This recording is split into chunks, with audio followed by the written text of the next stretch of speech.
네, 동광교회 청년 여러분 안녕하세요. 코로나 바이러스로 인하여서 다시 한번 온라인으로 여러분들과 만나게 되었습니다. 오늘 우리에게 주시는 하나님의 말씀은 구약성경 시편 18편 1절에서 6절의 말씀입니다. 제가 읽겠습니다. 나의 힘이신 여호와여, 내가 주를 사랑하나이다. 여호와는 나의 반석이시오, 나의 요새시오, 나를 건지시는 이시오, 나의 하나님이시오. 내가 그 안에 피할 나의 바위시오, 나의 방패시오, 나의 구원의 뿌리시오, 나의 산성이시로다. 내가 찬송받으실 여호와께 아뢰리니 내 원수들에게서 구원을 얻으리로다.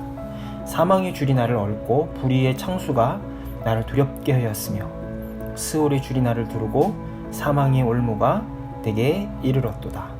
내가 환난 중에서 여호와께 아뢰며 나의 하나님께 부르짖었더니 그가 그의 성전에서 내 소리를 들으시며 그의 앞에서 나의 부르짖음이 그의 귀에 들렸도다.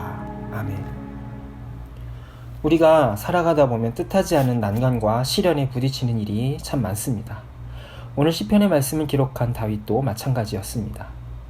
그는 일찍이 사무엘에게서 왕으로 기름 부으심을 받았지만 사실 그의 삶의 대부분은 정적으로부터 쫓기는 삶이었습니다. 왕이 되기 전에는 사울 왕으로부터 추격을 받았고 왕이 된 이후에는 자신의 아들 압살롬에게 쫓기는 그러한 신세였지요. 이런 위기의 순간에 우리는 자칫하면 하나님이 아닌 인간적인 편한 방법, 빠른 선택을 하게 될 때가 많이 있습니다. 그런데 오늘 말씀 다윗은 자기를 위기에서 건져주신 하나님을 찬송하며 2절에서 이렇게 이야기합니다. 여호와는 나의 반석이시오, 나의 요새시오, 나를 건지시는 이시오, 나의 하나님이시오. 내가 그 안에 피할 나의 바위시오, 나의 방패시오, 나의 구원의 뿌리시오, 나의 산성이시로다 라며 하나님을 찬송합니다. 사실 그에게는 위기를 피할 수 있는 몇 번의 인간적인 기회가 있었습니다. 자신을 쫓던 사울왕이 자기가 숨어있는 동굴에 들어올 때 그는 얼마든지 그를 살해할 수 있었습니다. 하지만 그는 하나님의 때와 시기를 기다릴 줄 알았기 때문에 하나님의 심판에 그 모든 것을 맡겼습니다. 다윗이라고 해서 왜 원통하지 않았겠으며 사울을 죽이고 싶지가 않았겠습니까? 하지만 그는 하나님을 자신의 유일한 삶의 근거요 반석으로 삼았기에 그런 인간적인 방법을 피할 수가 있었던 것이죠. 만일 그가 사울을 죽였다고 한다면 그는 어떤 임금으로 역사에 남았을까요? 그는 정적을 제거해서 인간적인 방법으로 왕으로 등극했다는 그런 하나님이 세우신 정통성에 흠집이 났을 것입니다.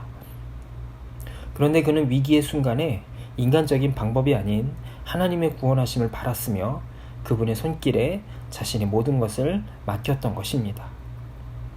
오늘 우리의 삶 속에서도 뜻하지 않은 위기가 찾아올 때 오늘 우리가 바라봐야 될 것은 무엇일까요? 무엇을 우리의 삶의 근원으로 삼아야 할까요? 바로 우리의 영원한 반석 되신 하나님께 잠잠히 나아가는 것입니다.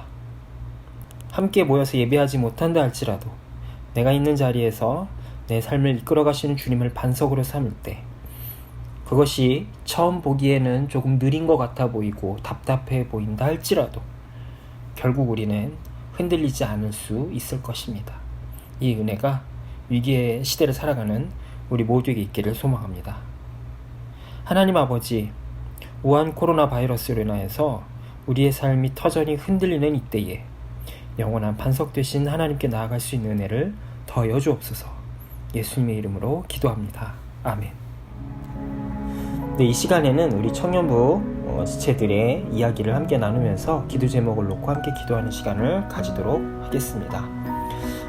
첫 번째 이야기는 바로 우리 청년부의 박준성 형제입니다. 우리 박준성 형제 이야기를 제가 함께 읽겠습니다. 안녕하세요, 동광교회 청년 여러분. 잠잠할 것 같던 코로나 바이러스가 다시금 유행하면서 이렇게 또 온라인으로 만나게 되었네요. 한 주간 다들 어떻게 지내셨나요? 저는 새로 일하게 된 공단에서 직무교육을 받으면서 지냈습니다.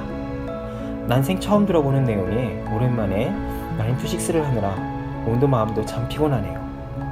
더군다나 교육을 받으면 받을수록 내가 이 일을 할 수 있을까? 내가 동기들보다 업무 능력이 떨어지면 어떡하지? 라는 불안감만 쌓이게 되더라고요. 그러다가 이번 주에 힘이 되는 성경 구절을 읽어보았습니다. 너는 마음을 다하여 여호와를 신뢰하고 내 명철을 의지하지 마라. 너는 범사의 그를 인정하라. 그리하면 내 길을 지도하시리라. 스스로 지혜롭게 여기지 말지어다. 여호와를 경외하며 악을 떠날지어다. 이것이 내 몸이 양약이 되어 내 골수를 윤택하게 하리라는 잠언 3장 5절에서 8절 말씀을 읽었습니다. 저뿐만이 아니라 우리 교회 청년들도 각자의 자리에서 참 많이 힘든 시기라고 생각이 듭니다. 직장인, 취업준비생, 학생 할 거 없이 이 코로나라는 위기 상황 자체가 우리를 점점 조여매고 있을 거예요. 예전에 2017년 중국의 한인교회에 있을 때 송구영신 예배를 드리면서 목사님이 이런 말씀을 해주시는 걸 들었습니다. 다사다난했던 2017년이 이제 얼마 남지 않았습니다. 여러분, 2018년은 아마 더욱 다사다난할 것입니다. 내년도 그렇고 내후년은 더 그럴 것입니다. 무조건 그럴 거예요. 하지만 힘들어져 가는 세상에 희망을 잃지 말고 예배로서, 기도로서 우리의 미래를 준비하는 것이 그리스도인의 마음가짐입니다. 요즘 같은 상황에 참 맞는 말씀인 것 같습니다. 예배는 물론이고 점점 그리스도인으로서 살아가는 것조차 많은 눈치와 핍박을 받는 삶 속에서 우리의 정체성을 잃지 않는 것이 중요하다고 생각을 했습니다. 그래서 이번 주에 저의 기도 제목을 공유해 보겠습니다. 첫째, 모든 상황 속에서 그리스도인의 정체성을 잃지 않는 청년부가 되게 해주옵소서.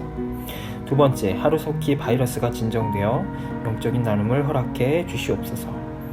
세 번째, 늘 믿음을 잃지 않는 청년부가 되게 하시어 온라인 예배 후에는 더 깊은 교제가 이루어지게 해 주시옵소서.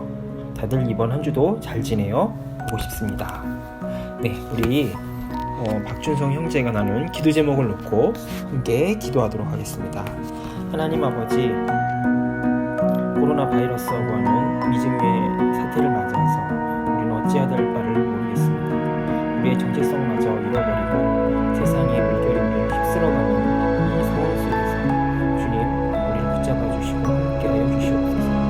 아버지 하나님, 우리 준성 형제 붙잡아 주시옵소서. 하나님 아버지, 살아가는 그 모든 삶의 현장 가운데 그리스도인의 정체성을 놓지 아니하고 하나님 주시는 지혜를 힘입어서 자신에게 주어진 과업을 잘 수행할 수 있도록 주께서 인도해 주시기를 소원하며 기도합니다. 하나님 아버지, 바이러스가 속히 진정되어서 속히 오프라인 재개될 수 있도록 주님 인도해 주시옵소서.